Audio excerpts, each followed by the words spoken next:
जब हम लोग लिखते हैं 1 U ऑफ हाइड्रोजन, जब हाइड्रोजन एलिमेंट का बात कर रहे हैं तो 1 U का मतलब 1 यूनिफाइड मास, तो उसमें एक एटम है। लेकिन जब हम लोग उस U के बदले ग्राम लिख दिए तब उसमें इतना सारा एटम्स प्रेजेंट हो गया। तो दिस 1 ग्राम इज कॉल्ड 1 मोल। तो हाइड्रोजन के लिए 1 मोल मतलब 1 ग्राम हो गया। अलग एक एलिमेंट लेते हैं, सपोज ऑक्सीजन। तो अंशिका, ऑक्सीजन का 16 U जब मास लिख रहे हैं तो इसमें कितना सारा एटम्स प्रेजेंट होगा? 16। कितना एटम्स प्रेजेंट होगा? 16। 1 एटम। उसका तो एटमिक मास ही है ना 16, तो उसका 16 U में 1 एटम प्रेजेंट होगा। लेकिन इस जब U के बदले ग्राम लिख देंगे तो उसमें कितना सारा एटम्स प्रेजेंट होगा साहिल? 6.022 × 10⁻23। तो इसका मतलब 1 मोल ऑफ ऑक्सीजन एटम कितना वेट होगा उसका? 16 ग्राम। समझ में आया? ऑक्सीजन वाला नहीं। ऑक्सीजन का एटमिक मास होता है 16।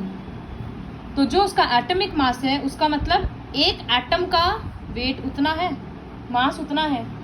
जब उस U के बदले हम ग्राम लिख देते हैं तो इसका मतलब 16 ग्राम ऑक्सीजन बनाने के लिए कितना सारा एटम्स चाहिए? इतना सारा एटम्स चाहिए। दीदी मतलब मल्टीप्लाई कर देंगे दीदी 16 क्यों मल्टीप्लाई करेंगे? टोटल ही बोल रहे हैं कि इतने सारे एटम्स का टोटल वेट ही 16 है, उसमें मल्टीप्लाई करने का कोई जरूरत नहीं है।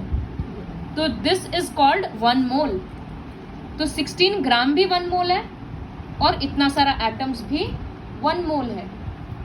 तो इसीलिए मोल का डेफिनेशन 2 तरह से आता है, एक उसका वेट के बेसिस पे और एक उसका नंबर के बेसिस पे। पूछो नीला। दीदी हम लोग मोल खाली एलिमेंट का निकाल सकते हैं, एटम या फिर मॉलिक्यूल सबका, या आयंस का भी?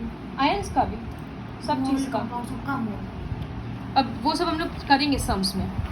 तो देखो, इसके बेसिस पे हम मोल का एक फॉर्मूला बताए थे, N = N/N0, जहाँ पर N0 को एवोगैड्रो कांस्टेंट बोलते हैं। और एक फॉर्मूला हम बताए थे M/M0, where M0 is the molar mass. इन दोनों में लेफ्ट साइड इक्वल है, तो दोनों को मिक्स करके एक इक्वेशन बन गया। इस इक्वेशंस को यूज कैसे करेंगे उससे तुम लोगों का कंसेप्ट तुरंत क्लियर हो जाएगा। तो अभी मोल का कंसेप्ट क्लियर है, इसके बेसिस पे एक सम करते हैं। So I will do it, just tell me the given portion. Question number 2, which has more number of atoms, 100 gram of sodium और 100 grams of iron? आयरन। सबसे पहले बताओ फॉर्मूला कौन सा यूज करेंगे? दीदी मोलर M/M0। दीदी वेट वाला। हम लोगों के पास 3 फॉर्मूला है।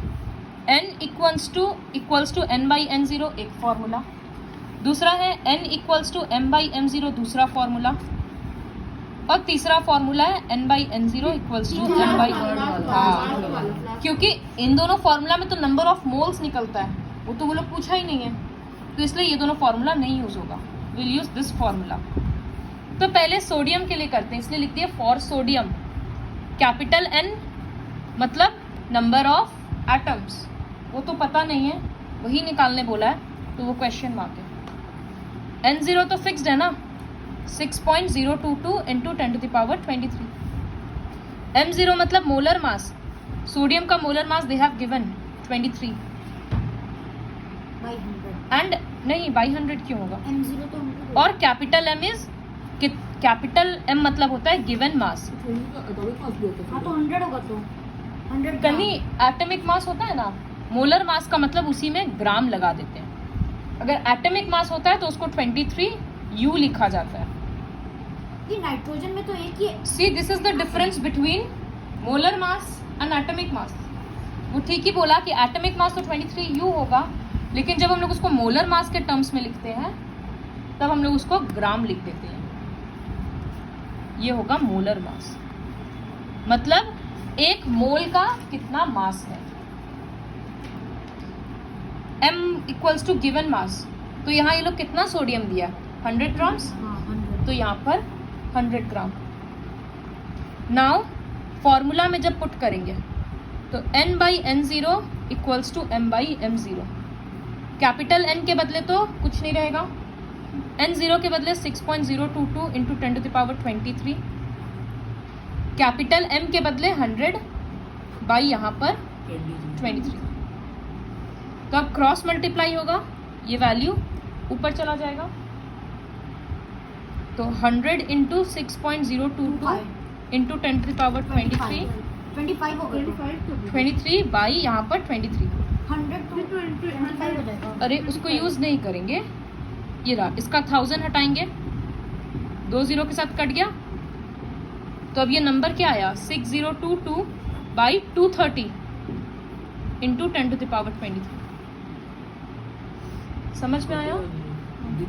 अब यहाँ ऑब्वियसली नहीं कटेगा, ये हम लोग पर 0 को हटा के 10⁻22 कर सकते हैं। What's the use? फिर सामने वाला नंबर डेसिमल में बहुत ज़्यादा आ जाएगा, तो यूज़ क्या रहेगा? फिर इसको हम लोग इसका हम लोग डेसिमल में वैल्यू निकाल सकते हैं। So upon dividing 6022 by 230 we are getting 26.18 into 10⁻23। मतलब हम लोग को समझ में आया कि 100 ग्राम जब हम लोग सोडियम लेंगे तो उसमें इतना सारा एटम्स प्रेजेंट होगा। क्लियर? अब हम लोग लिखेंगे फॉर आयरन। अब हम इतना डिटेल्स में नहीं लिख रहे हैं, फॉर आयरन, और जिससे पूछेंगे बस वही जवाब देना। n के बदले तो कैपिटल N ही रख रहे हैं क्योंकि नंबर ऑफ एटम्स तो निकालना है। Prateek, what will I write instead of n0? जी 0.22 इंटू 10⁻23। n0 के बदले क्या लिखेंगे? जी ये वाला 6.022 into 10⁻23। Anshika, what will I write instead of capital M? दीदी 100, क्योंकि आयरन भी 100 दिया हुआ है। यशिका, m0 के बदले? m0 मतलब मोलर मास, तो आयरन का मोलर मास कितना दिया हुआ है? 56। तो 56। फिर क्रॉस मल्टीप्लाई करेंगे। हाँ, कार्बन का फिर वैसे ही होगा यहाँ पर 1000, 2 0 कट गया, so this is 6022 divided by 560, तो ये आ रहा है 10.17 इंटू 10⁻23। तो किसका ज़्यादा एटम्स हुआ? ऑब्वियसली इसका 10.75, सॉरी। तो ऑब्वियसली सोडियम का ज़्यादा नंबर ऑफ एटम्स आया। तो सम का कंसेप्ट समझ आया कि मोल कंसेप्ट से कैसे सम आ रहा है। तो मोल्स का 2 डेफिनेशन होता है। व्हाट इज 1 मोल? सो दीदी एक क्वेश्चन पूछे, तो इसमें 1 मोल लिखा 100 ग्राम, क्योंकि सोडियम का 1 मोल तो 23 होता है। हाँ, तो इसीलिए उसका मतलब 100 ग्राम से तो 1 मोल से ज़्यादा है ना।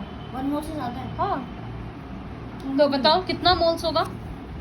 अब नंबर ऑफ मोल्स निकालना है, तो स्मॉल n इक्वल्स टू दिया हुआ, क्या दिया हुआ है? 100 ग्राम है, ग्राम दिया हुआ है ना, हाँ, तो I will use the formula m0 by देखो पकड़ो इसको, दीदी अगर केजी m/m0। केजी देगा तो ग्राम में कन्वर्ट करेंगे, छोड़ दो। सबसे पहला बात केजी देगा ही नहीं, तुम इमेजिन करो एटम्स के लिए केजी कितना बड़ा यूनिट हो गया।